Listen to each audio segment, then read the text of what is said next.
नमस्कार, TV9 मराठीमध्ये आपलं स्वागत। मी प्रज्ञा आणि बुलेटिनच्या सुरुवातीलाच मोठी बातमी आहे। शिंदेंच्या कॅशचं गोडाऊन सापडलं होतं असं म्हणत आदित्य ठाकरेंनी जोरदार टीका केली आहे मुख्यमंत्र्यांवर। आयकर विभागाची धाड पडली होती, सोबत येता की आत्ताच टाकू असं शिंदेंना सांगण्यात आलं होतं। शिंदे दाढी खाजवत रडायला लागले होते असं म्हणत आदित्य ठाकरेंनी ही टीका केली आहे। भाजपसोबत चला नाहीतर आम्हाला आत टाकतील असं शिंदे म्हणाले।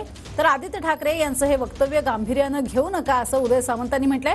आदित्य ठाकरेंच्या वक्तव्यातून मतपरिवर्तन होणार नाही, टीका करताना वयाचं भान ठेवणं हे संस्कार असतात असं म्हणत उदय सामंत यांनी आदित्य ठाकरेंचे संस्कार काढले।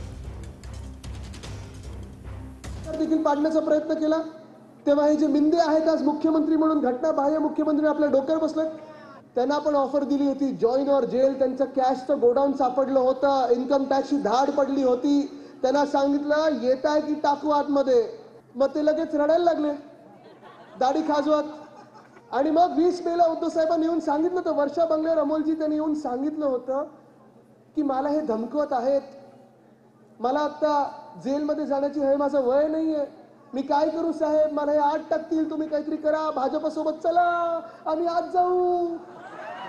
हे सगळं रडगाणं झालेलं तिथे। एक पॉलिसी बघितली भाजपची असते, खोटं बोला पण रेटून बोला। मिंदे यांची एक पॉलिसी आहे, खोटं बोला पण रडून बोला। ही स्टोरी आहे। आता याच्यामध्ये तुमचा जो प्रश्न तयार झाला, पण याच्या पलीकडे काय मतपरिवर्तन तर कोणाचं होणार नाही।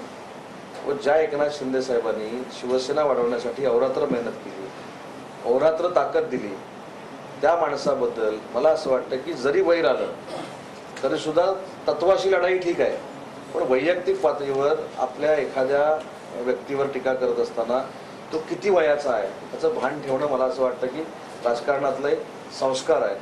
आता कोण ठेवतात कोण ठेवत नाही, पण मला असं वाटतं की तुम्ही ते जास्त गांभीर्याने घेऊ नका, महाराष्ट्रातली जनता ते घेत